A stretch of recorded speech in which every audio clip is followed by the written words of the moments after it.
questions I often get asked is, who in my family needs the life insurance? And my argument would be everybody. So for instance, everyone often gets it for new parents, right? They have their first child, they buy their first house. It's kind of obvious that you need life insurance. And yes, I agree. Now, why would anyone else in my family need the life insurance? Well, think of it like this. You insure your phone, right? If you have animals, a lot of us even have insurance on our animals these days. Why not have insurance on your kids? You're not necessarily buying it because you think they're going to pass away prematurely, right? We're buying it because we're opening the door, we're opening the pathway to lifelong savings. But what I want to talk to you about is just very, very simply, the longer your money sits and bakes, the more money you'll have. And that's compound interest. And what inevitably happens is if you start with a young child, they can, over their lifetime, save far less and have far more money simply because of the power of time. So, now, who else is living in our household?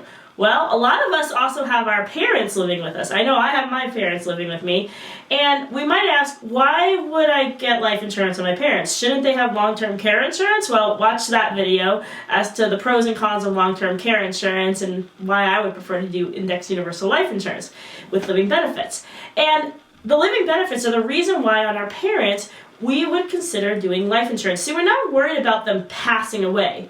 If anything, we're worried about the cost of caring for them and keeping them comfortable as they age, as they mature. See, the more resources we have, the more ability we'll have to keep them in their homes or keep them in our homes and care for them. A lot of times, we often see seniors who maybe have had a fall or had something happen, they end up in the hospital, and really it's determined the only safe place for them is a skilled nursing facility. And a lot of times, they probably should have been either in a facility like that or had a caregiver at home at all times with them much sooner than that point. And long-term care insurance simply would not kick in until that event actually happened.